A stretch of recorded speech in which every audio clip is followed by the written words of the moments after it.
సంవత్సరం Moto card అందరికి తెలుసా? కళ్ళు మూసుకొని చెప్పండి ఒకసారి, ఎవరన్నా ఒకరు బాయ్స్ చెప్పండి, చూడకుండా చెప్పాలి. మోటో కార్డు కళ్ళు మూసుకొని చెప్పండి. కళ్ళు మూసుకోండి అందరూ, మీరు కూడా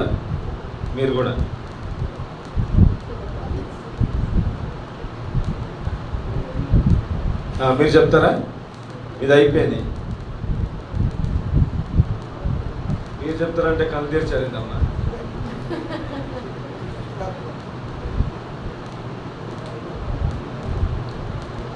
ఎవరైనా ఒక 10 కంఠస్థ వాక్యాలు చెప్తారా?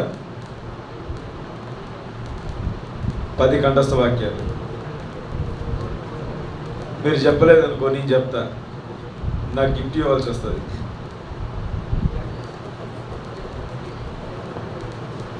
పది కంఠస్థ వాక్యాలు. సువార్త వాక్యాలైనా పర్వాలేదు, బైబిల్లో ఏ వార్డ్స్ అయినా పర్వాలేదు. 10 చేతులెత్తండి. 1 మీరే, 2 3 4 5 6 7 8 9 10.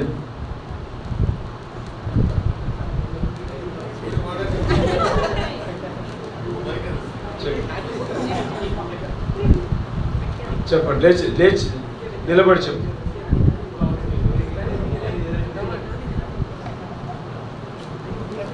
పదన్నప్పుడు 9 చెప్పినా మీకు మంచి మార్కులు వేస్తాను.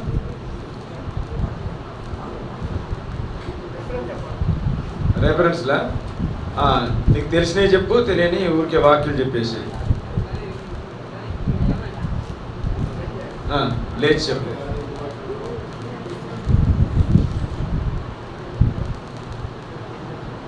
దేవుడు లోకం ఎంత ప్రేమించాడు కాగా ఆయన విడియ కుమారునిగా పుట్టిన వారిని విశ్వాసం నుంచి ప్రతి వారు నశింపగా నిత్య జీవం పొందినట్లు ఆయనను అనుగ్రహించాడు. ఏ భేదము లేదు, అందరూ పాపం చేసి దేవుని అనుగ్రహించిపోయి పొందలేకపోతున్నాను. కాలం పాపం వల్ల వచ్చి జీతం మనం అయితే దేవుని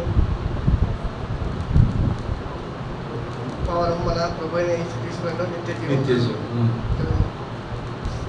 ఎల్లప్పుడూ ప్రభు నన్ను ఆనందించింది, మరలా చెప్పాను మరలా చెప్పిన ఆనందించింది.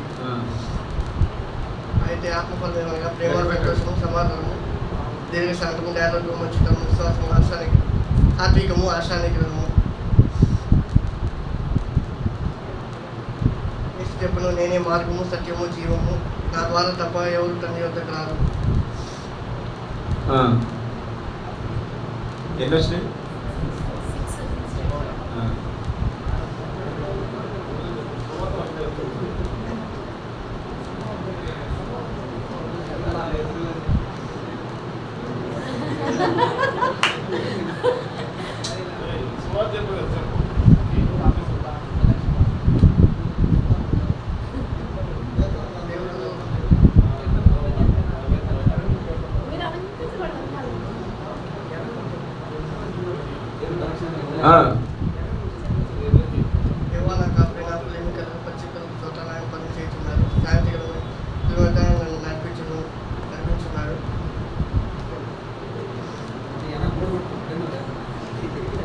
ఇది ఏమన్నా ఏమయ్యా, కనీసం ఆయనకి ఏమన్నా అందియాలి కదా. అది చూడు ఎంత కుట్ర, ఆయనకి అందియట్లేదు చూసావా. ఎన్ని 7 కదా, 8. దేవుడు ఆత్మ కనుక ఆయన ఆరాధించారు, ఆత్మతో సత్యంతో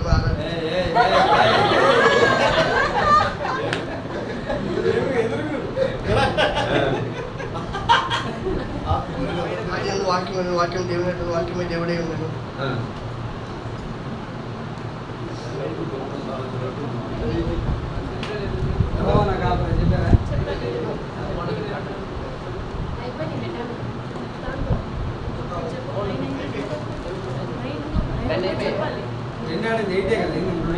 ఇంకొకటి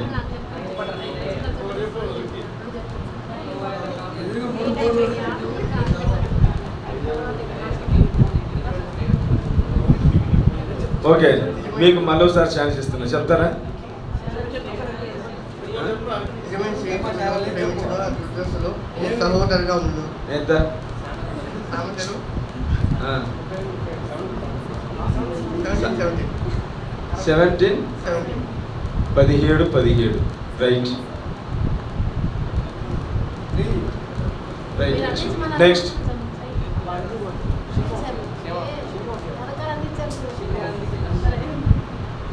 ఏం చెప్తున్నావు అమ్మా?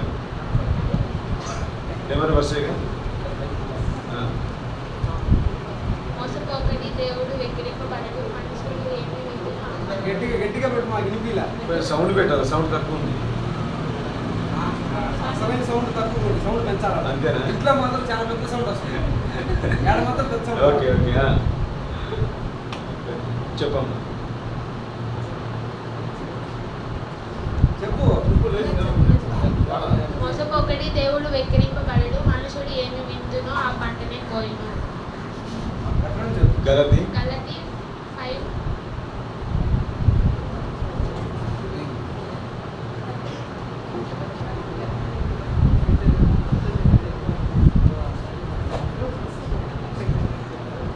రెఫరెన్స్ నీకు వస్తేనే చెప్పు, లేకుంటే వాక్యం. నీవు చూచుచున్న ఈ దేశం అంతటిని ఒక్క నిమిషం. కంఠస్థ వాక్యాలంటే గంటకో మాట చెప్పడం కాదు. కంఠస్థ వాక్యాలంటే గనగన గనగన గన గంట మోగినట్టు ఉండాలి. అర్థమైందా? ఇప్పుడుగా బజార్లో మైకి ఇచ్చి నిలబెడితే గనగన చెప్పాలా? సండే స్కూల్ పిల్లలు చెప్తారు, అయితే మీరు చెప్పకపోతే ఎట్లా? కంఠస్థ వాక్యాలంటే కంఠస్థం చేసినట్టుగానే చెప్పాలా, బట్టి పెట్టినట్టు చెప్పకూడదు. ఆయన, ఈయన, దేవుడు, యెహోవా అని అని చెప్తారా? ఓకే అమ్మా, చెప్పు. నీవు చూచుచున్న ఈ దేశం అంతటిని నీకు నీ సంతానమునకు సదాకాలం ఇచ్చేదను. ఆదికాండము 13:12. మహోన్నతుని చాటున నివసించువాడే, సర్వశక్తుని నీడను విశ్రమించువాడే. కీర్తనలు 91:1. మనము ఆయన ప్రజలము, ఆయన మేపు గొర్రెలము. కీర్తనలు 103. నీ వాక్యము నా పాదములకు దీపము, అది నా త్రోవకు వెలుగై ఉన్నది. కీర్తనలు 119. లెక్క పెట్టండి. 105.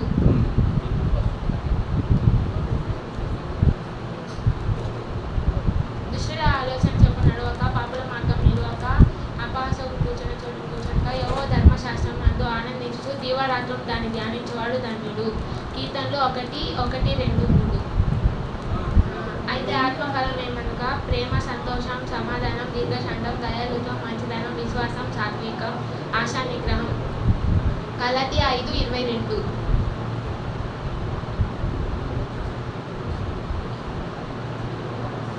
The Lord said unto Samuel, Look not on his countenance or on the height of his stature, because thou hast refused him. The Lord sees లేవు, చూస్తున్నానమ్మా. నన్ను చూస్తే మామూలుగా ఇంగ్లీష్ చదివినా నేను చూస్తున్నా, ఇక్కడ ఏమైనా ఉందేమో అని. The Lord not looketh on the outward appearance, the man looketh on the outward appearance, but the Lord looketh on the heart. 1 Samuel 16:17.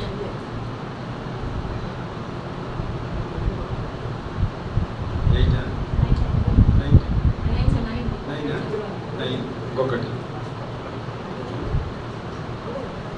దుష్టుడి చేతిలో నుండి నిన్ను విడిపించేదను, బలాత్కారుల చేతిలో నుండి నిన్ను విమోచించేదను.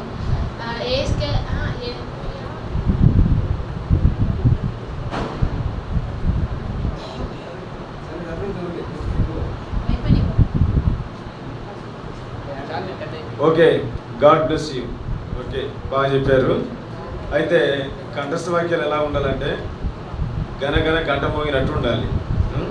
బాగా ప్రాక్టీస్ చేయండి. తర్వాత యూట్యూబ్ ఏమంటే అబ్బా ఏం చెప్తారు ఇప్పుడు, మైక్ ఇస్తే చెప్పలేరా? యూట్యూబ్ గురించి చెప్పాలంటే, ఫోన్ గురించి చెప్పాలంటే చాలా చెప్తారు కదా. సరే, వాక్యంలో నుండి కొన్ని సంగతులు మనం ధ్యానం చేద్దాం. ఆ తర్వాత మనం ప్రార్థనతో మనం ముగించుకుందాం. కీర్తనల గ్రంథం 55వ అధ్యాయం.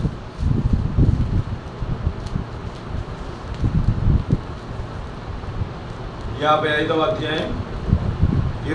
వచనం. అందరికీ నాకు తెలిసి వాగ్దానం ఎవరికో వచ్చి ఉంటుంది. వచ్చి ఉంటుందా?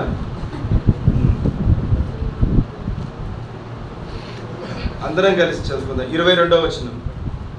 నీ భారము యెహోవా మీద మోపుము, ఆయనే నిన్ను ఆదుకొనును. నీతిమంతులను ఆయన ఎన్నడూను కదలనీయడు. ప్రభు ఈ వాగ్దానాన్ని మన కొరకు ఆశీర్వదించినట్లు ప్రార్థన చేద్దాం.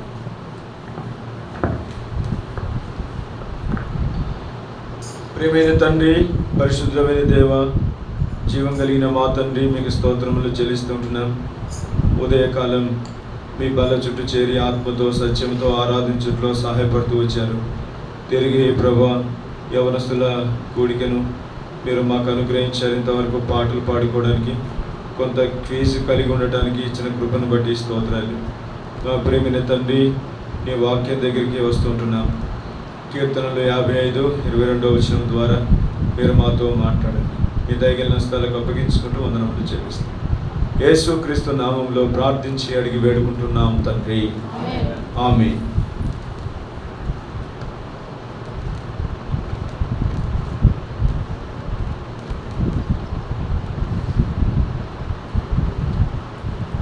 ఓకే,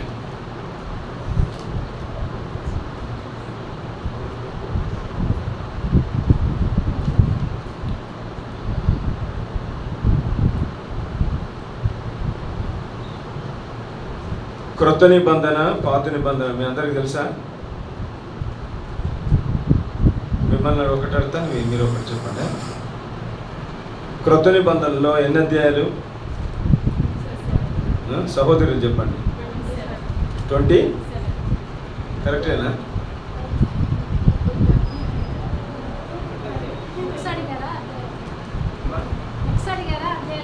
ఏమో నాకేం తెలుసు, మీరేం చెప్పారో కరెక్టేనా అడుగుతున్నా. కరెక్టేనా?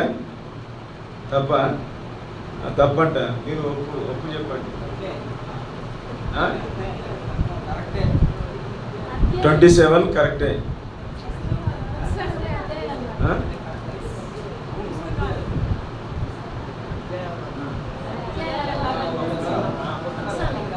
పుస్తకాలు నేను అడిగింది అదే, మరి నేను అడిగింది పుస్తకాలు. అధ్యాయాలు అంటారు.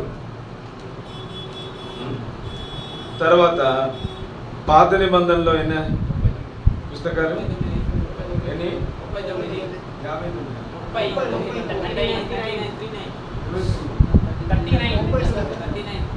కరెక్టేనా వాళ్ళు చెప్తుంది? 39 లేకుంటే 29? 39 రైట్ ఆన్సర్. కొంచెం ఇవన్నీ ఎందుకు ఉండాలంటే కొంచెం మనం తెప్పరిల్లటానికి. అర్థమైందా? Okay, right. రోజు వాక్యం చదువుతున్నారా మీరంతా? ఉదయం లేవగానే టీవీ దగ్గర కూర్చుంటున్నారా? లేవగానే ఎవరు బైబిల్ పట్టుకుంటున్నారు చెప్పండి? లేవగానే బైబిల్ పట్టుకునే వాళ్ళు, లేవగానే ఫోన్ పట్టుకునే వాళ్ళు ఎక్కువ ఉన్నారు ఈనాడు. అనా? అంతే. లేవగానే బైబిల్ తగలాలి మన చేతికి. అవునా కదా? దగ్గర పెట్టుకోండి. బైబిల్ ఏమో ఎక్కడో పెట్టుకుంటారు, ఫోన్ తల దగ్గర పెట్టుకుంటారు. ఇది ఎంత అన్యాయం ఇది మనకు యవనస్తులకు చెప్పండి. ఫోన్ ఎక్కడో పెట్టండి, బైబిల్ దగ్గర పెట్టండి. ఇప్పుడు డాక్టర్స్ కూడా చెప్తున్నారు, ఫోన్ అస్సలు మనము విశ్రాంతి తీసుకునేటప్పుడు మన దగ్గరలో మన గదిలో కూడా అసలు పెట్టొద్దు అంటున్నారు. అయితే వాక్యాన్ని పెట్టుకుందాం మన దగ్గర, తల దగ్గర వాక్యాన్ని మనం పెట్టుకుంటే దుష్టుడు మన దగ్గరికి రాడు. అది చేయండి యవనస్తులుగా. ఈ వయసు చాలా విలువైంది దేవునికి. దాదాపుగా నేను 13, 14, 15 సంవత్సరాల వయసులోనే నేను ప్రభుని అంగీకరించాను. కాబట్టి ఇప్పటికీ రేపు ఆగస్టు 10 వస్తే నాకు 40లో పడతానన్నమాట. కాబట్టి యవన జీవితం అనేది, యవన బలం అనేది అది ఎంతో చాలా విలువైంది దేవునికి. అయితే ఈ బలాన్ని యవనస్తులు ఏం చేస్తున్నారు అనంటే లోకం కొరకు, శరీర సంబంధమైన వాటి కోసం వారి శక్తి అంతా పాడు చేసుకొని చివరికి ప్రభు దగ్గరికి వస్తున్నారు. ఏం ప్రయోజనం ఉంటుంది చెప్పండి? నేను అన్న బండి మీద తీసుకొస్తుంటుంటే మామిడికాయలు ఇంత మామిడికాయలు కనబడుతున్నాయి. అబ్బా దిగి తెచ్చుకుంటే బాగుంటుంది అన్నట్టు అనిపిస్తుంది నాకు. ఒక ఆయన ఏం చేశాడంటే చెప్తున్నా, తన జీవితం అంతా జాబు కోసం, లోకం కోసం అంత ఖర్చు చేసుకున్నాడు. తనలో ఉన్న శక్తి అంతా తన కోసం వాడుకున్నాడు. శక్తి అంతా పోయిన తర్వాత సేవకుని దగ్గరికి వచ్చి నేను సేవ చేస్తాను అన్నాడంట. ఓహో, నువ్వు సేవ చేయడానికి వచ్చావా? చాలా మంచిది. మనమైతే 4 పాయింట్లు 5 పాయింట్లు చెప్తాం వాక్యం. అయితే ఆ సేవకుడు ఏం చెప్పాడు తెలుసా? అయ్యా, ఒక మామిడి పండు కొనుక్కొని రా అన్నాడు. మామిడి పండు, అరే మామిడి పండు కొనుక్కరమ్మంటున్నాడే అనుకొని వెళ్ళాడు. ఒక మామిడి పండు కొనుక్కొని తీసుకొని వచ్చాడు. అది తినమన్నాడు. లేదు, ఇద్దరం కలిసి తిందామన్నాడు. లేదయ్యా, నువ్వే తినన్నాడు.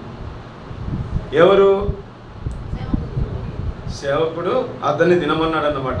సేవకు వచ్చాడు కదా, బలమంతా, శక్తి అంతా, జీవితం అంతా తన కొరకు, తన కుటుంబం కోసం, లోకం కోసం ఖర్చు చేసి చివరికి శక్తి లేని స్థితిలో అప్పుడు సేవ చేయడానికి వచ్చారు. అవునా? అలాంటి వారు చాలామంది ఉంటారు. అయితే తిన్న తర్వాత, మామిడికాయ అంత తిన్న తర్వాత ఏం మిగులుతుంది చెప్పండి? పిప్పి,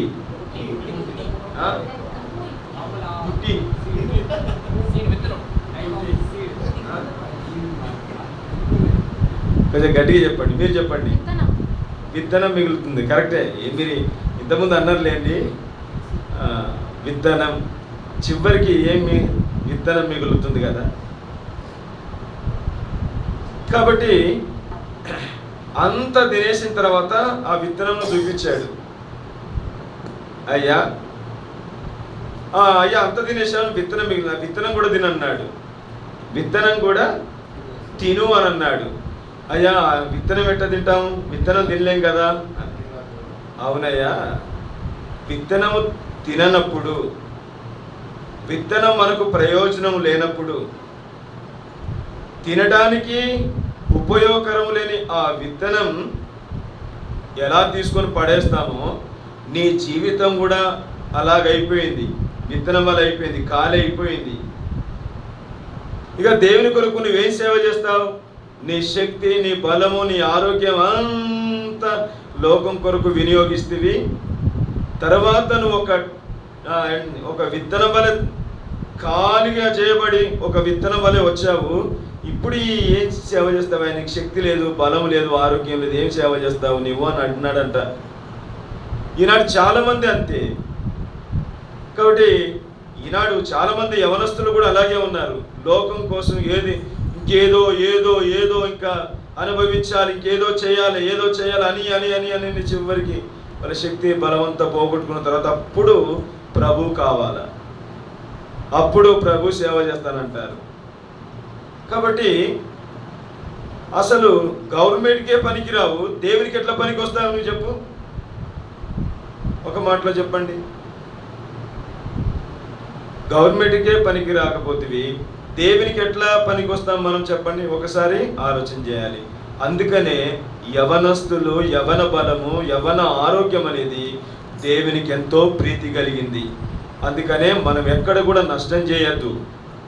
మన శక్తిని, మన బలాన్ని, మన ఆరోగ్యాన్ని దేవుని కొరకై వినియోగపరచాలి, వ్యయపరచాలి దేవుని కోసం. భవిష్యత్తులో దేవుడు ఉన్నతమైనటువంటి స్థాయిలో ప్రభు మనల్ని నిలబెడతాడు. నేను చూశాను, ఒక ఉన్నతమైన, అద్భుతమైన స్థాయిలో దేవుడు ఆశీర్వదించినట్లుగా నేను చూడగలను. అయితే నాకంటే ముందు బ్యాచి ఒక బ్రదర్స్ ఉండేవాళ్ళు. వాళ్ళ మందిరంలో చక్కగా ఎదిగేవాళ్ళు, పరిచర్య చేసేవాళ్ళు. ఎలియాజర్ అనే బ్రదర్ ఉండేవాళ్ళు. వాళ్ళు ఎక్కువగా పరిచర్య చేసి అలాగూ సేవకులకు కావాల్సినంత కూడా చేస్తుండేవాళ్ళు. బిడ్డ ప్రభు నిన్ను ఆశీర్వదిస్తాడు, ప్రభు నిన్ను ఆశీర్వదిస్తాడు అంటే ఆయన హైదరాబాద్ వెళ్ళాడు. తర్వాత మంచి లాయర్ పోస్ట్ వచ్చింది. అరే దేవుడు ఆశీర్వదిస్తాడంటే ఏంటి తప్ప, ఇప్పుడు దేవుడు నన్ను లాయర్గా ఆశీర్వదించాడని తెలుసుకున్నాడు. కాబట్టి దేవుని కొరకు మనం చేసే పని ఒక దినాన దేవుడు ఫలింపులోకి తీసుకొని వస్తాడు. కాబట్టి మీరు మర్చిపోవద్దు, దేవుని కొరకు ప్రయోజకులుగా ఉండాలి, సోమరిగా ఉండద్దు. ఏదో ఒక పరిచర్య మనం చేస్తూనే రావాలి. ఈ యవన కాలం అంతా కూడా దేవుడు తక్కువేం చేయడు. దేవుడు ఉన్నతమైనటువంటి స్థాయిలోనికి ప్రభు మనల్ని తీసుకొని పోతాడు. ప్రభు మనల్ని అందరినీ అలాగ చేయనుగాక. ఇప్పుడు వాక్యం దగ్గరికి మనం వద్దాం రండి. 55వ కీర్తన 22వ వచనం. 22వ వచనం చదివాము, దయచేసి మరొకసారి చదవండి. ఇక్కడ నీ భారము యెహోవా మీద మోపుము, ఆయనే నిన్ను ఆదుకొను. ఎవరికైనా వచ్చిందండి వాగ్దానం? చేతులెత్తండి. ఓ సంతోషం. ఓకే, నేను భారాన్ని గురించి ఇక్కడ చెప్పట్లేదు, ఒక ముఖ్యమైనటువంటి తలంపు ఉంది, దాని గురించి చెప్పాలని ఇష్టపడుతున్నా. ఇక్కడ నీతిమంతులను ఆయన ఎన్నడూను ఏం చేయడు, కదలనీయడు. ప్రభు మాట్లాడుతున్న అద్భుతమైనటువంటి వాగ్దానం ఇది. నీతిమంతులను ఆయన ఎన్నడూను కదలనీయడు. ప్రతి వ్యక్తిని చూస్తే ఎన్నో రకాల భారాలు, ఆర్థిక భారాలు, అనారోగ్య భారాలు, ఒకరి జీవితం వారికి భారం అవుతున్నటువంటి దినాల్లో మనం ఉన్నాం. కాబట్టి ప్రభు అంటున్న మాట ఏంటంటే, నీ భారం ఏదైతే ఉన్నదో అది నా మీద మోపుము అంటున్నాడు. అందుకని దేవుని వాక్యంలో మనం చూస్తాం, మీ చింత యావత్తు నా మీద మోపుము. ఇంకా మనం చూస్తే కీర్తనలు 2వ అధ్యాయం 12వ వచనంలో మనం చూస్తే అక్కడ ఏమన్నాడు భారాన్ని గురించి మాట్లాడుతూ,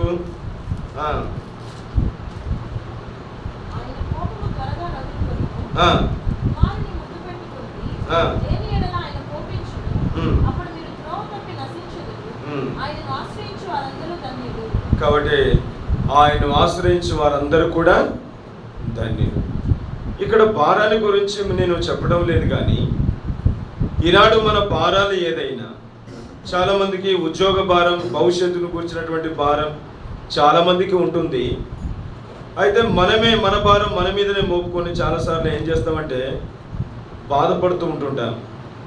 అయితే నీ భారం ఏదైతే ఉందో అది నా మీద మోపు అని అంటున్నాడు ప్రభు. కాబట్టి మన భారాలు మోపుదాం, మన మీదనే పెట్టుకోవద్దు, దేవుని మీద పెట్టాలి మనం భారం అంతా. భారాన్ని గురించి చెప్తూ ఒక ఉదాహరణ చెప్పి నేను మరొక ముఖ్యమైన తలంపుకు నేను వెళ్ళాలని ఇష్టపడుతున్నా. ఒక వ్యక్తి ట్రైన్లో ప్రయాణం చేస్తున్నాడంట. ట్రైన్లో ప్రయాణం చేస్తున్న తర్వాత అతని దగ్గర ఒక మూట ఉంది.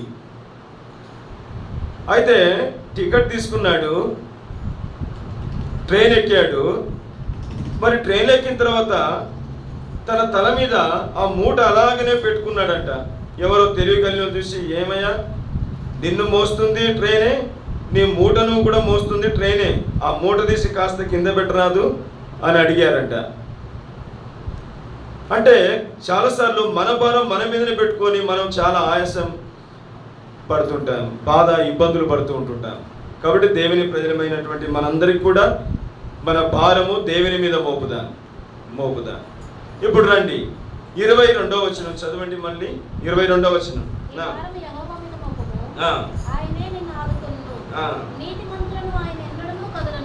కాబట్టి ఈ మాట నేను ధ్యానం చేయాలని ఇష్టపడుతున్నా. నీతిమంతులను ఆయన ఎన్నడూ కదలనీయడు అంటే మనం కదలకుండా ఉండాలి, అంటే బలంగా ఉండాలి, అంటే స్థిరంగా ఉండాలి అనేది ప్రభు మనకు జ్ఞాపకం చేస్తున్నాడు. ఏంటి చెప్పండి? ఒకటి బలంగా ఉండాలి, స్థిరంగా ఉండాలి. మనం కదలకుండా ఉండాలంటే మనము ఏం చేయాలనే దానికి నేను త్వరగా కొన్ని సంగతులు మీకు జ్ఞాపకం చేయాలి.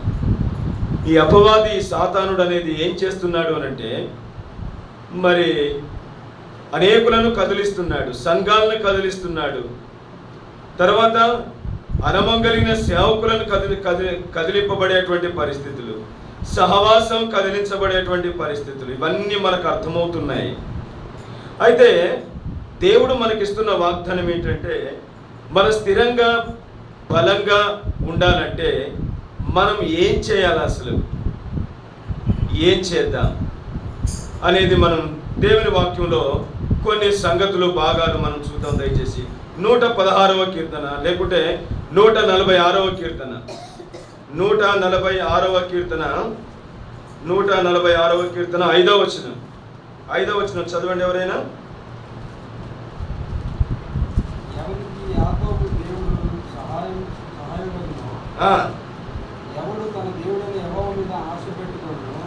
ఎవడు యెహోవా మీద ఆశ పెట్టుకొనును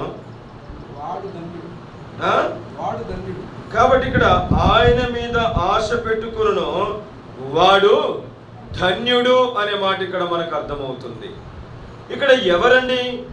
నీతిమంతులను ఆయన ఎన్నడూను కదలనీయడు. కాబట్టి మనం ఎట్లుండాలి అంటే బలంగా దృఢంగా మనం ఉండాలంటే ఏం చేయాలి? ఇక్కడ యెహోవా మీద మనం ఆశ పెట్టుకోవాలంట. ఎవరి మీద ఆశ పెట్టుకోవాలి చెప్పండి, చెప్పాలి. ఎవరి మీద?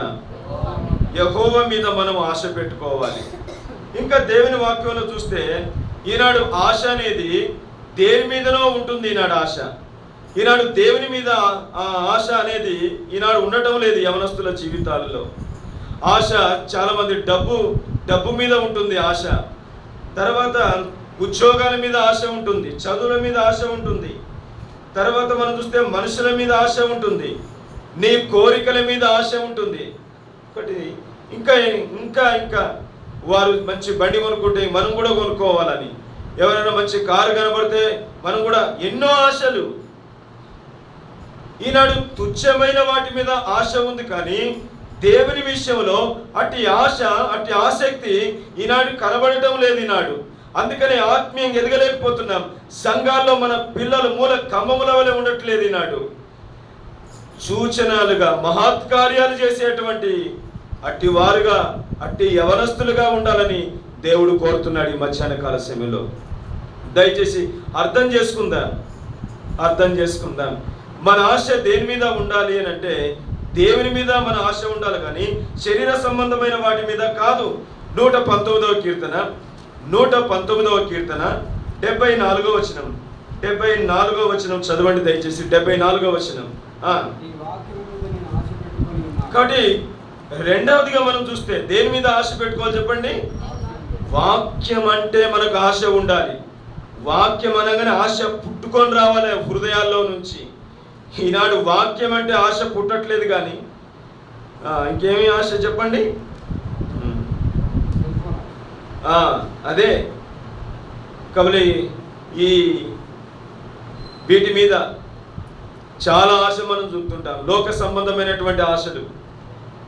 ఇక ఫోన్లు కాదు, ఇంకెన్నెన్నో వాటి మీద ఆశలు ఉంటున్నాయి, కానీ వాక్యం మీద ఆశ మన జీవితంలో లేదు. దావీదు జీవితంలో దేవుని వాక్యం అంటే తన జీవితంలో అట్లా ఆశ పుట్టుకొని వస్తుందండి. అందుకనే అట్లా ఉంది కాబట్టి తను అంతగా ఆశీర్వదింపబడుతూ వచ్చాడు, తన కుటుంబం ఆశీర్వదింపబడుతూ వచ్చింది. అదే మనం దావీదు యొక్క జీవితంలో చాలా విషయాలు మనం నేర్చుకోవచ్చు. ఆశ, మరి తర్వాత దేవుని వాక్యం మీద మనకు ఆశ ఉండాలి. 42వ కీర్తన 1వ వచనం త్వరగా వద్దాం దయచేసి. 42వ కీర్తన. దుప్పి నీటి వాగుల కొరకు ఆశపడినట్లు. ఆగండిగా, దుప్పిని ఎంతమంది చూశారండి? ఓకే, మీకు తెలియదు కదా. జింక అనుకునేరు, జింకలాగానే ఉంటుంది కానీ వాటికి కొమ్ములు ఉంటాయి, అది దుప్పి అంటారు. కొమ్ములు ఉండేదానికి దుప్పి అంటారు, కొంచెం కొమ్ములు ఉండేదానికి ఏమో జింక అంటారు. అయితే ఇక్కడ మరి కీర్తనకారుడు దావీదు దుప్పిని పోల్చుకుంటున్నాడు, దుప్పితో పోల్చుకుంటున్నాడు. దుప్పి అంట నీటి వాగులు ఎంత దూరం ఉంటాయో అంత దూరం వెళ్ళి నీళ్ళు తాగుతుందంట. కానీ ఇక్కడ మధ్యలో నీళ్ళు అక్కడ ఉన్న నీళ్ళు తాగదంట, ఓన్లీ పారే నీళ్ళే తాగుతుందంట. పారే నీళ్ళు ఎలాగుంటాయి చెప్పండి? నిలవబడిన నీళ్ళు ఎలాగుంటాయి, పారే నీళ్ళు ఎలాగుంటాయి? అందుకే మీకు బాగా తెలుసు, మీకు నది ఉంది కదా, చూసారా పారేటప్పుడు ఎప్పుడన్నా? మన నది ఉంది కదా, ఏం నది నది? ఎప్పుడన్నా పారేటప్పుడు వెళ్ళారా? అంటే పారే నీళ్ళు నేను చూశాను, గద్వాల్లో చూశానండి. గద్వాల్లో ఒకరోజు అక్కడ పరిచయకి వెళ్తే అక్కడ ఉన్న బ్రదర్స్ తీసుకొని వెళ్ళారు. అసలు నీళ్ళు పారుతుంటే ఈ నీళ్ళు కాదు, క్యాలింపాంగ్ వెళ్ళా. ఆ క్యాలింపాంగ్ ఆ లోయలో నుంచి నీళ్లు పోతున్నాయండి. అంత పైనుంచి చూస్తే చేపలు, మండ్రగప్పలు అన్నీ కనబడుతున్నాయి నీళ్ళల్లో. అంత తేటగా, అంత స్వచ్ఛందంగా ఉన్నాయి. కాబట్టి ఎలాంటి చాలా తాజాగా ఉన్నాయి.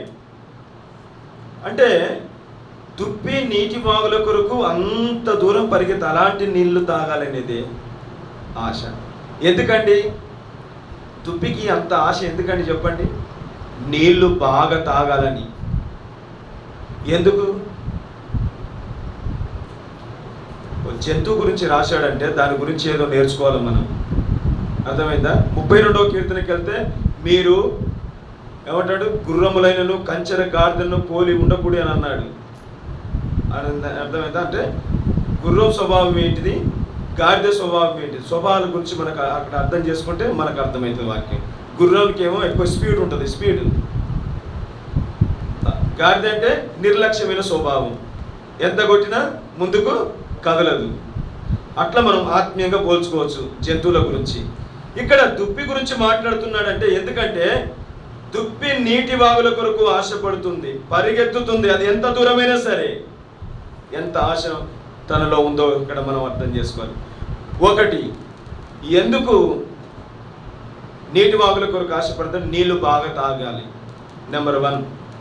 నెంబర్ 2 ఏంటంటే తనలో ఉన్న దుర్వాసన. కొంతమంది దగ్గర మనం కొంతమంది ప్రక్కన కూర్చుంటే కొంతమంది శరీరం దుర్వాసనగా ఉంటుంది. ఎంతమంది స్నానం చేసుకుని వస్తారు, షెంట్లు కొడతారు, కానీ కొంతమంది దేహం ఎందుకో మనకు తెలియదు దుర్వాసన ఉంటుంది. అదొక బ్యాడ్ స్మెల్.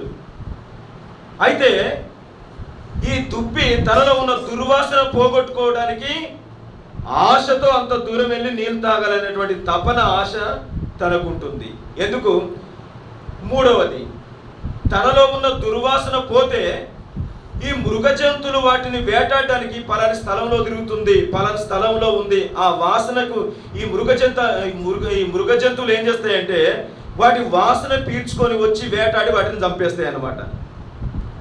అందుకనే ఈ దుప్పి ఏం చేస్తుందంటే నీళ్లు బాగా త్రాగటానికి పరిగెత్తుతుంది ఆశ.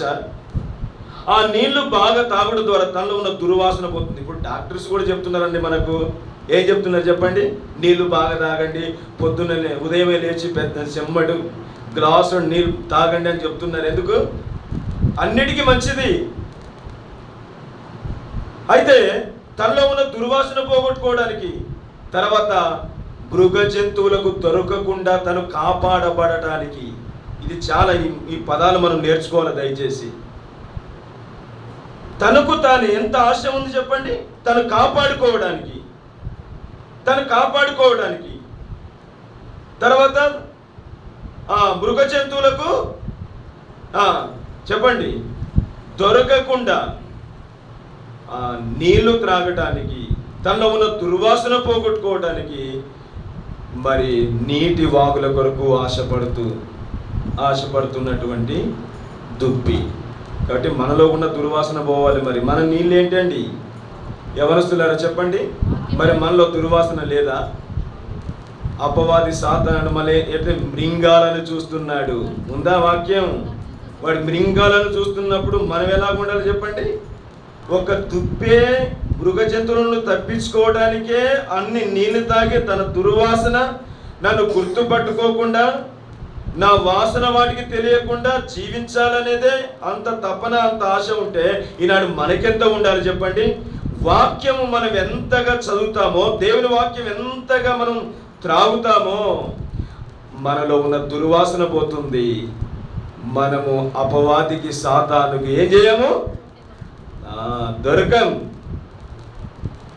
కాబట్టి ఒకటి, మన ఆశ దేవుని మీద ఉండాలి. మనము కదలకుండా స్థిరంగా, బలంగా, దృఢంగా మనం ఉండాలంటే, యవనస్తులారా, దేవుని కొరకు మనం ఉండాలంటే బలంగా, ఒకటి దేవుని మీద నీ ఆశ పెట్టుకోవాలి. రెండవది వాక్యం మీద నువ్వు ఆశ పెట్టుకోవాలి. వాక్యం చదవాలని ఆశ. పొద్దున ఉదయం మనం విన్నాం కదా, వాక్యం చదవకపోతే జీవము లేని వారు. జీవము లేని వారు ఎవరని? చచ్చినట్ట బ్రతికినట్ట? చచ్చిన వారే కదా. నాకు అలా ఉండదు. మనం ఒకటి వాక్యం అంటే ఆశ మనకు ఉండాలి. తర్వాత రండి దయచేసి మరొక మాట మనం చూద్దాం. పేతురు రాసిన రెండవ పత్రిక రండి, 3వ అధ్యాయం 11-12 వచనాలు చదవండి. ఇవన్నీ ఇట్లు లయమైపోవునవి గనుక ఆకాశంలో రములుకొని లయమైపోయినట్టు పంచభూతములు మహావేంద్రంతో కరిగిపోవునట్టు దేవుని దినపు రాకడకు కనిపెట్టుచు దాన్ని ఆశతో అపేక్షించుచు పరిశుద్ధమైన ప్రవర్తనతోనూ చాలండి. ఇక్కడ ఒక ఆశ కనబడుతుంది. ఇక్కడ మన ఆశ దేని మీద ఉండాలి చెప్పండి? చెప్పాలి త్వరగా అందరూ యవనస్తులు. ఉందా చెప్పండి? అబ్బా, అసలు ప్రభు వస్తాడనే సంగతే మర్చిపోయారు ఈనాడు. ప్రభు వస్తున్నాడనే సంగతే మర్చిపోయారు ఈనాడు చాలా మంది. ఆశ ఎక్కడుంది? బాగా చదవాలని ఆశ ఉంది, మంచిదే. తర్వాత చదువుకున్న తర్వాత మంచి ఉద్యోగం సంపాదించుకోవాలని ఆశ ఉంది. ఇంకా తర్వాత ఏంటిది? మంచి భవిష్యత్తులో బాగా సెటిల్ పోవాలి అనేది ఒక ఆశ. ఇంకా ఎన్నో ఆశలు, ఎన్నో కోరికలు మనకు ఉన్నాయి కదా. దేవుని రాకడ దినపు ఆశ ఉందంటారా? ఇల్లు కట్టుకుంటున్నారు. ఏం ఆశ అండి? ఈనాడు పెళ్ళిళ్ళకి ఇవ్వబడుతున్నారు, నాడుతున్నారు. కాలము సంపూర్ణమైపోయింది. అందుకనే దేవుని రాకడను గురించిన ఆసక్తి అనేది ఈనాడు కనబడటం లేదు ఈనాడు. కాబట్టి ఇది చాలా చాలా ప్రాముఖ్యమైనటువంటి మాటగా మనం అర్థం చేసుకుందాం. దయచేసి అండర్లైన్ చేసుకోండి. అది ఒకసారి పలకండి దయచేసి. దేని మీద మన ఆశ ఉండాలి? దేవుని దినపు రాకడ కొరకు ఆశతో అపేక్షించవలెను. కాబట్టి మన ఆశ దేవుని రాకడను గూర్చిన ఆశ మనకు ఉండాలి. ప్రభు రాబోతున్నాడు. ఇక లోక సంబంధమైన వాటి మీద మన ఆశలు, మన కోరికలు కాదుగా. కాబట్టి ప్రభు వచ్చినప్పుడు ప్రభుతో ఎత్తబడేటువంటి అనుభవంలో మనం ఉండాలంటే మనం ఆయన రాకడ కొరకు మనము అట్టి ఆశ కలిగి మనము ఉండాలి. తర్వాత మనం చూస్తే, ఇప్పుడు చూసాం కదా, మన ఆశ ఎవరి మీద ఉండాలండి? దేవుని మీద ఉండాలి, వాక్యం మీద ఉండాలి. తర్వాత ఆయన రాకడ, ప్రభు దినపు రాకడ యందు అట్టి ఆశ కలిగి మనము ఉండాలి. ఇట్టి ఆశ కలిగి జీవిస్తే, ఇట్టి ఆశ మనల్ని ఏం చేస్తుంది? ఇట్లా ఆశ కలిగి జీవిస్తే, దేవుని మీద కానీ వాక్యం మీద కానీ ప్రభు దిన రాకడ వరకు ఇట్లా ఆశ కలిగి మనం జీవిస్తే, ఇట్టి ఆశ మనల్ని ఏం చేస్తుంది అనేటువంటి మనం ఇక్కడ తలంచుకుంటే, ఆశ ఉంటే మన జీవితంలో ఏం జరుగుతుంది అనే దానికి మనం చూస్తాం. 107వ కీర్తన 9వ వచనం దయచేసి చదవండి త్వరగా. ఆశ ఉంటే ఏం జరుగుతుంది మన జీవితాల్లో? చూడండి, దేవుని గురించిన ఆశ, వాక్యం గురించిన ఆశ, ప్రభు రాకడ దినపు గురించిన ఆశ మన జీవితంలో ఉంటే ఆశ ఏం చేస్తుందట చూడండి. కాబట్టి చూడండి, నీకు ఎంత ఆశ ఉంటుందో, ఆయన వాక్యం మీద నీకు ఎంత ఆశ ఉందో, దేవుని మీద నీకు ఎంత ఆశ ఉంటుందో, ఎంత ఆశ పెట్టుకుంటావో, ఆ ఆశ నిన్ను ఎట్లుంటుంది? నిన్ను తృప్తిగా ఉంచుతుందంట, తృప్తిపరుస్తుంది. ఇంకొక మాట చూద్దాం. సామెతల గ్రంథం రండి దయచేసి. సామెతల గ్రంథం 10వ అధ్యాయం 28వ వచనం.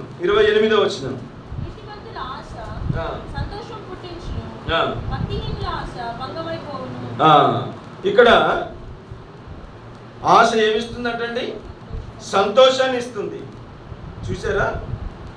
కాబట్టి సంతోషాన్ని ఇస్తుంది. ఒకటి తృప్తినిస్తుంది, ఒకటి సంతోషాన్ని మనకి ఇస్తుంది. కాబట్టి ఈ మనము కదలకుండా స్థిరంగా బలంగా ఉండాలంటే యవనస్తులారా, మనం ఒకటి దేవుని మీద ఆశ పెట్టుకొని మనం జీవించాలి. ఆయన వాక్యం మీద మనం ఆశ పెట్టుకొని జీవించాలి. ఆయన రాకడ దినము మనం ఆశ పెట్టుకొని జీవించాలి. అప్పుడు మనం కదలకుండా స్థిరంగా బలంగా ఉంటాం. ఇట్టి ఆశ మనకుంటే మన జీవితంలో నిజమైన తృప్తి మనకుంటుంది, సంతోషం మనకుంటుంది. తర్వాత మనం దేవుని వాక్యంలో మనం చూస్తే రెండవదిగా పరమగీతములు 8వ అధ్యాయం 5వ వచనం. పరమగీతములు 8వ అధ్యాయం 5వ వచనం.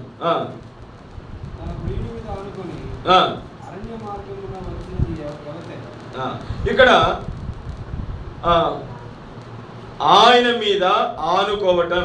చెప్పండి, ఆయన మీద ఆనుకోవాలి. కాబట్టి మనం స్థిరంగా బలంగా మనము ఆత్మీయతలో మనం ఉండాలి, ఎదగాలి అని అంటే రెండవదిగా ఇక్కడ మనం చూస్తే ఆయన మీద మనం ఏం చేయాలంటే ఆనుకోవాలి. ఇంకొక మాట మనం చూద్దాం. ఆనుకోవడం అనే మాట యెషయా గ్రంథం 26వ అధ్యాయము 3వ వచనంలో మనం చూస్తే, ఎవని మనసు నా మీద ఆనుకొనునో వారిని పూర్ణ శాంతి గలవానిగా చేసేదను అనే మాట ఇక్కడ మనం చూస్తాం. ఈరోజు ఎవరి మీద మనం ఆనుకుంటున్నాం? బలవంతుడైన దేవుని మీద మనము ఆనుకోవాలి. ఆనుకోవడం అంటే ఏంటండి? ఆనుకోవడం అంటే ఏం చెప్పండి, చెప్పాలి. ఇదిగో ఆనుకోవాలి అంటే ఆధారపడాలి. చెప్పండి.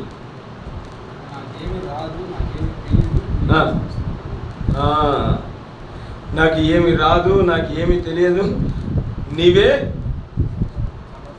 నా విషయం పట్టించుకో కదా. ఇప్పుడు ఏం చెప్పాలంటే ఆనుకోవడం అంటే ఏంటి? అది మన సబ్జెక్ట్. దేవుని మీద మనం ఆనుకొని జీవించాలి. దేవుని మీద ఆనుకొని జీవించాలంటే దేవుడు మనుషులాగా లేడు కదా. ఎట్లా ఆనుకోవడం? ఇప్పుడు ఇది మామూలుగా ఇది గోడ కదా, అవునా కదా? అంటే కొంచెం ఇది గోడ అనుకోండి, గోడ కదా. గోడకు నేను ఇప్పుడు ఎంత డిస్టెన్స్లో ఉన్నా చెప్పండి. గోడకు నేను ఎట్లున్నాను? దూరంగానే ఉన్నాను. దూరంగా ఉన్నానా, దగ్గర ఉన్నానా? ఇప్పుడు ఎట్లున్నా? ఏమంటారు? దీన్ని ఏమంటారు? ఆనుకోవటం. ఒక గోడను ఆనుకున్నప్పుడు ఆనుకోవడం, ఒక పిల్లర్స్ ఆనుకోవడం, ఒక కుర్చీకి ఆనుకొని సపోర్ట్. కొంతమంది కూర్చోలేరు, సపోర్ట్ లేకుండా కూర్చోలేరు. ఎవరు? ఏదో ఒకటి కావాలి. పిల్లర్ చూసుకుంటారు మందిరాల్లో, లేకుంటే కొంతమంది గోడను ఆనుకుంటారు, కుర్చీలు ఆనుకుంటారు. కుర్చీలు వేసామనుకోండి, నేను నిలకపోయి కూర్చుంటారా, ఆ వెనక ఉంటుంది ఒకటి ఇట్లా అంతా. ఆ బ్రదర్స్ కూర్చున్నారు చూడండి, ప్రాక్టికల్గా చూడండి ఒకసారి. అట్లా ఆనుకున్నారు కదా. అట్లా ఆనుకోవడం అంటే అది, అంటే ఆనుకోవడం అంటే అది కాదు. అసలు దేవుణ్ణి ఆనుకోవడం అంటే ఎట్లా? మరి దేవుడు లేడు కదా భూమి మీద, ఆయన వాక్యాన్ని ఆధారం చేసుకోవాలా? ఇక మిమ్మల్ని అడిగితే సాయంత్రం వరకు చెప్పేటట్టున్నారు. ఒక 4 మాటలు చెప్తున్నాను, ఎప్పుడు గుర్తుపెట్టుకోండి. ఆనుకొని, దేవుణ్ణి ఆనుకొని జీవించడం అంటే ఎట్లో చెప్పండి. ఒక 4 మాటలు చెప్తున్నాను. ఒకటి దేవుణ్ణి ఆనుకొని జీవించడం అంటే నెంబర్ 1 దేవునికి దగ్గరగా ఉండటం, సమీపంగా ఉండటం, అందుబాటులో ఉండటం. 4వది మీరే పూర్తి చేయండి. డాష్ చెప్పండి. యవనస్తులు ఉంటున్నారా ఈనాడు సమీపంగా? దేవుణ్ణి ఆనుకోవటం అంటే ఎవరి మనసు ఆనుకో, సొలమిత్ అంటుంది అక్కడ. కాబట్టి ఆనుకొని జీవించాలి. ఆనుకొని మనం కదలకుండా స్థిరంగా బలంగా ఉండాలంటే యవనస్తులారా, ఆత్మీయంగా ఫలించాలి, అభివృద్ధి మనం పొందాలంటే మనం ఏం చేయాలి చెప్పండి? రెండవది, దేవుణ్ణి మనం ఆనుకొని జీవించాలి. దేవుణ్ణి ఆనుకొని జీవించాలంటే ఏంటి? 4 మాటలు మనం చూసాం. ఒకటి, ప్రభువుకు సమీపంగా ఉండాలి, ఆనుకొని ఉండాలి. అనుకొని ఉండాలంటే ప్రభువుకు సమీపంగా ఉండాలి, దగ్గరగా ఉండాలి, అందుబాటులో ఉండాలి, ప్రభువుకు సమీపంగా ఉండాలి. ప్రభువుకు సమీపంగా ఉండాలి.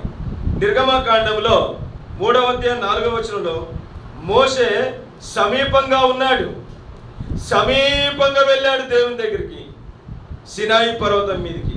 అందుకే దేవుడు అతనితో మాట్లాడుతూ వచ్చాడు.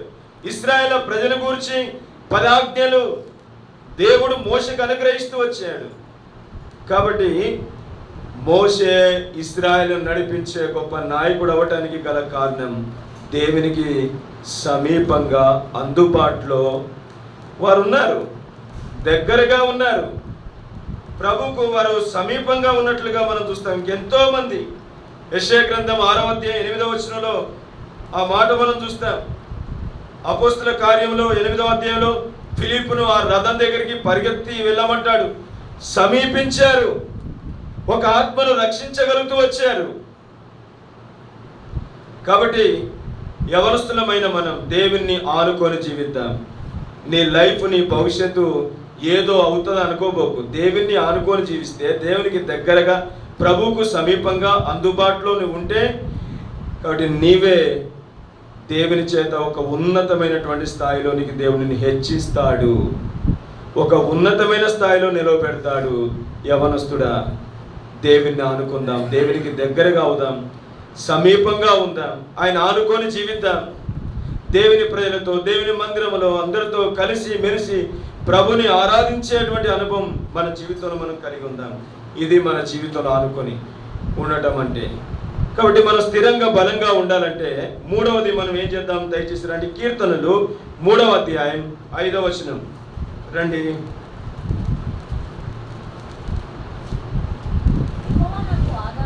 యెహోవా నాకు ఆధారం.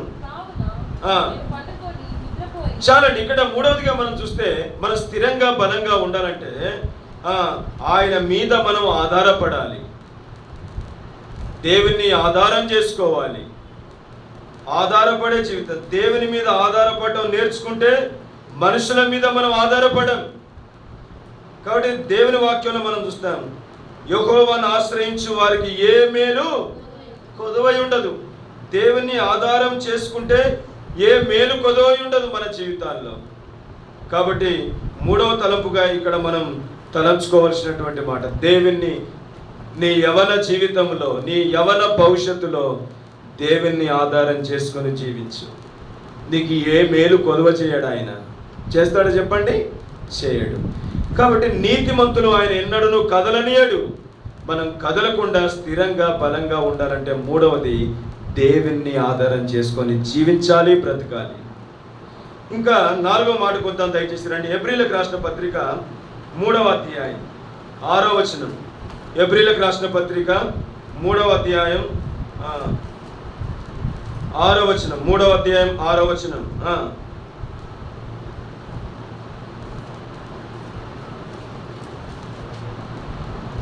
హెబ్రీయులకు రాసిన పత్రిక 3వ అధ్యాయం 6వ వచనం. అయితే క్రీస్తు కుమారుడై ఉండి ఆయన ఇంటి మీద నమ్మకంగా ఉన్నాడు.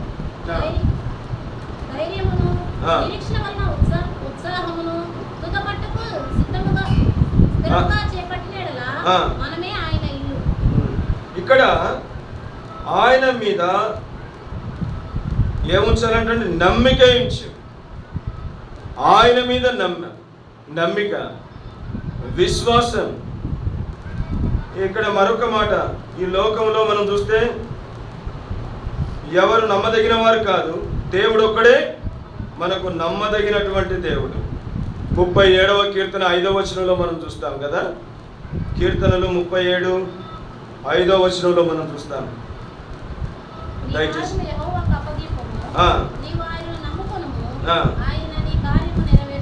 కాబట్టి ఆయన నమ్ముకొను, అప్పుడే మన జీవితాల్లో ఆయన కార్యాలు ఏం చేస్తాడు చెప్పండి?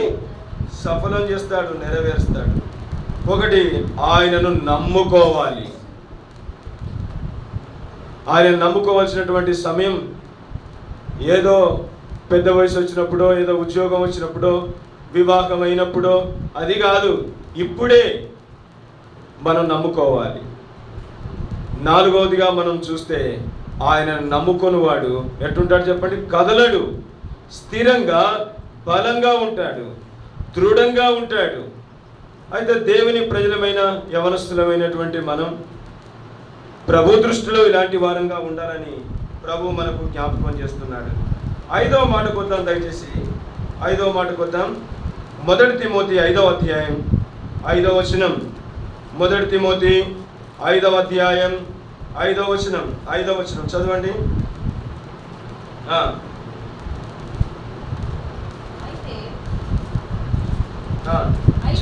అయితే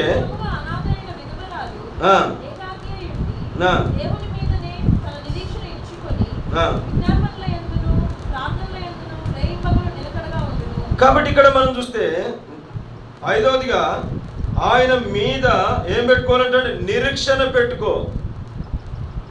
కాబట్టి నిరీక్షణ కలిగి ఉండాలి, గురి కలిగి గమ్యం కలిగి జీవించాలి. కాబట్టి వెనుకున్నవి మర్చిపోవాలి.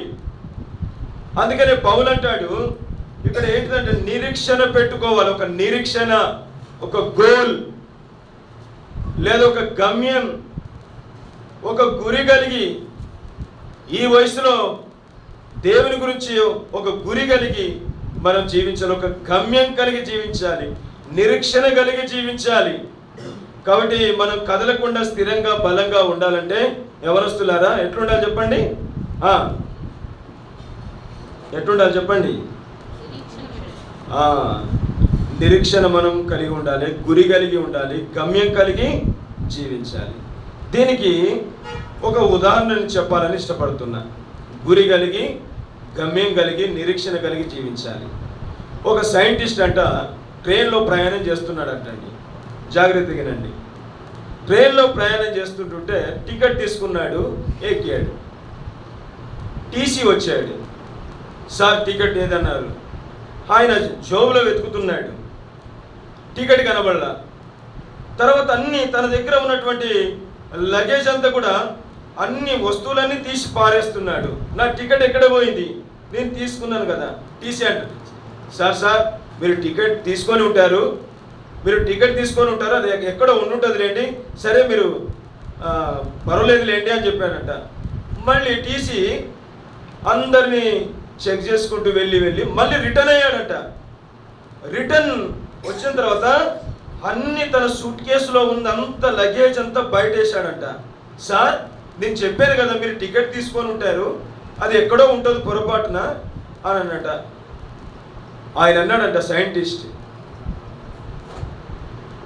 మీరు ఎక్కడికి వెళ్ళాలి సార్, అసలు మీరు ఎక్కడికి వెళ్ళాలి అని టీసీ అడిగితే, అయ్యా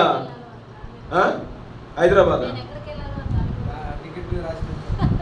కాబట్టి నేను ఎక్కడికి వెళ్ళాలో టికెట్ మీద రాసి పెట్టానని చెప్తున్నాడు. అంటే ఇప్పుడు సైంటిస్ట్ ఇప్పుడు గురి గమ్యం చెప్పాలి, గురి గమ్యం లేదు. అయ్యా నేను ఎక్కడికి వెళ్ళాలో ఆ టికెట్ మీద నేను రాసి పెట్టానయ్యా అని చెప్పాడంట. మరి గురి లేని గమ్యం లేని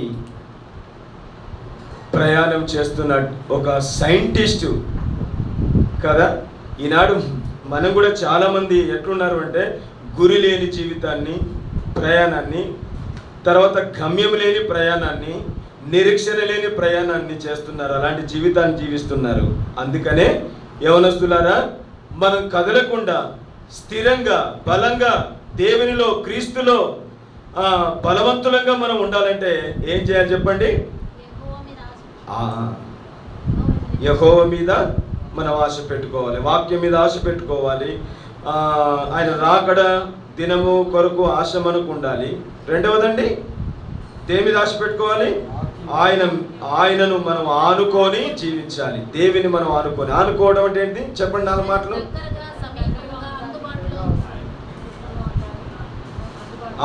అంటే ఎట్లా మీరు చెప్పండి బ్రదర్స్. మైక్ ఏమంటారా? ఓకే, మీరు 2 చెప్పండి. ఓకేనా? మొదటి 2 మీరు చెప్పండి, లాస్ట్ 2 మీరు చెప్పండి. మొదటి 2 చెప్పండి. దగ్గరగా సమీపంగా మీరు చెప్పండి అమ్మా మిగతా పదాలు. అందుబాటులో ఉండాలి, ఆనుకొని ఉండాలి.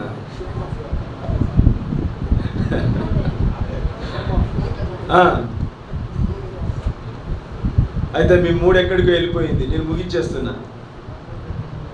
ఆనుకొని ఉండటం అంటే, దేవుణ్ణి ఆనుకొని జీవించడం అంటే ఏంటిది? 4 మాటలు చెప్పాను.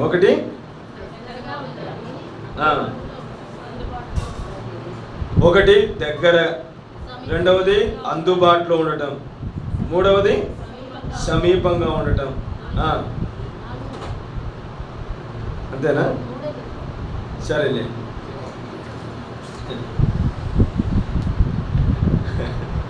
అంతయ్యని ఏమంటారు చెప్పండి?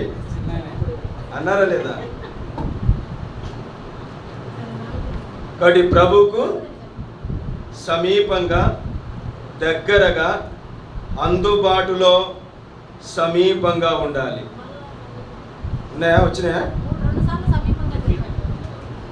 ఒకటి సమీపంగా, దగ్గరగా, అందుబాటులో ఉండాలి. Okay, right.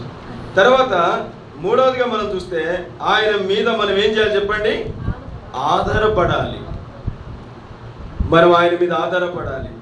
కాబట్టి నాలుగవదిగా మనం చూస్తే ఆయన మీద మనం ఏం చేయాలి? నమ్మిక ఉంచాలి. నమ్మిక కదలకుండా స్థిరంగా బలంగా ఉండాలంటే మన నమ్మిక తప్పిపోకుండా చూసుకోవాలి. ఐదవదిగా మనం చూస్తే ఆయన మీద మనం ఏం పెట్టుకోవాలి? నిరీక్షణ. నిరీక్షణ అనేది ఏం తెలియజేస్తుంటే ఒక గురి, గమ్యాన్ని. ఏంటిది మన గమ్యం? ఏంటిది మన గమ్యం? మన గమ్యం ఏంటిది? పరలోకం మన గమ్యం. పరలోక నిరీక్షణ, పరలోక గురి, గమ్యం. కాబట్టి పరలోకానికి వెళ్ళాలంటే మనం ఇక్కడ ఉన్నప్పుడే మనం ఏం సంపాదించుకోవాలంటండి? నిరీక్షణ మనం కలిగి ఉండాలి. గురి కలిగి జీవించాలి, గమ్యం కలిగి జీవించాలి. అందుకనే సైంటిస్ట్ ఉన్నాడు కానీ తనకి ఎక్కడికి వెళ్ళాలో తనకు తెలియదు. ఆ టికెట్ పోయింది, ఆ టికెట్ మీద తను ఎక్కడికి వెళ్ళాలో ఆ ఊరి పేరు, ఆ అడ్రస్ రాయబడి ఉంది, అది లేదు. మరి ఇప్పుడు ఏంటి తన జీవితం అంటే? తాను ఎలాంటి వాడు ఇప్పుడు అంటే? ఒక గురి లేనివాడు, ఒక గమ్యం లేనివాడు, ఒక నిరీక్షణ లేనివాడు. కాబట్టి నువ్వు ఒక గురి, ఒక గమ్యం, ఒక నిరీక్షణ లేనివాడుగా దానువుగా ఇక్కడి నుంచి నువ్వు వెళ్ళకూడదు. ఒక గురి కలిగి, ఒక గమ్యం కలిగి, నిరీక్షణ కలిగి నువ్వు ఇక్కడి నుంచి వెళ్ళాలని ప్రభు ఇష్టపడుతున్నాడు. ప్రార్థన చేసుకుందాం, ప్రభువుకు ప్రతిష్ఠించుకుందాం. ఆయన నీతిమంతులను ఎన్నడూనూ కదలనీయడు.